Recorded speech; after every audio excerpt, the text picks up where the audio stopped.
మనకి cyber criminals కొన్ని దర్యాప్తు సంస్థల పేరుతో ఫేక్ ఈ నోటీసులు పంపిస్తున్నారు. ఆ నోటీసుల్లో ఏమనుంటుందంటే మీరు మనీ లాండరింగ్, హ్యూమన్ ట్రాఫికింగ్, అలాగే డ్రగ్స్ స్మగ్లింగ్ కేసులో ఇన్వాల్వ్ అయి ఉన్నారు, మీరు ఈ దేశం విడిచి వెళ్ళకూడదు, మీ మీద పలానా ఐపీసీ సెక్షన్ 193, 420, 220 మీ మీద బుక్ అయినాయి, మీరు దేశం విడిచి వెళ్ళకూడదని సేమ్ దర్యాప్తు సంస్థలు లోగో, సంతకాలు, ఆఫీసర్స్ పేర్లతో మనకి పంపిస్తున్నారు. సో ఇటువంటినప్పుడు మనం ఏం చేయాలంటే, అది ఈమెయిల్ ద్వారా వస్తే ఆ ఈమెయిల్ని మనం చెక్ చేయాలి. చివరిలో గవర్నమెంట్ ఈమెయిలా కాదా, .gov.in అని ఉందా లేదా అని మనం వెరిఫై చేసుకోవాలి.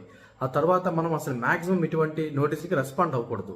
అలాగే అధికారుల పేర్లు ఉంటాయి, అది మనం అఫీషియల్ వెబ్సైట్లో చూసి ఆ అధికారుల పేర్లు అది నిజమా కాదా, ఒకవేళ వాళ్ళ ఫోన్ నెంబర్ ఉంటుంది అఫీషియల్ వెబ్సైట్లో, వాళ్ళకి కాల్ చేసి మనం వెరిఫై చేసుకోవాలి.